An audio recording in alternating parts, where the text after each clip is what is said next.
যেই মা বোনেরা সামান্য একটা তেলা পোকা দেখলেই এক লাফে 2 মাইল দূরে চলে যায়, একটা টিকটিকি দেখলে ভয়ে রাত্রে ঘুমাতে পারে না, সেই মা সেই মেয়ে 10 মাস পেটে সন্তান রাখে। একটু যদি আমি বুঝাতে পারতাম কথাটা, ভয়ের লেভেল যাদের এতটুক, সে জানে তেলা পোকা তাকে খেতে পারবে না, তারপর সে তেলা পোকা দেখতে ভয় পায়, ঘিন লাগে। সেই মা, আপনার মা, আমার মা, আমাদের মা, আমাদের সন্তানের মা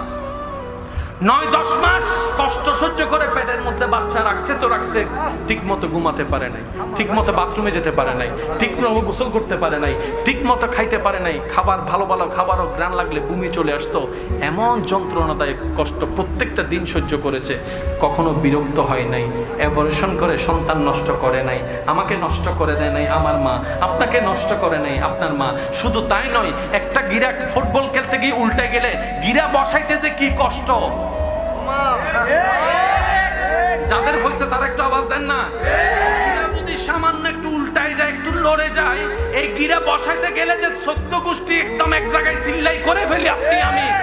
আওয়াজে আওয়াজে গলা ফেটে যায় এই গিরা বসাইতে গিয়ে। অথচ ডাক্তার বলে 206টা শরীরের হাড্ডির ভিতরে অনেকগুলা হাড্ডি একসাথে ভেঙে গেলে যে পরিমাণ ব্যথা, সন্তানকে দুনিয়ার আলো দেখাতে প্রত্যেকটা মা সেই ব্যথা সহ্য করে।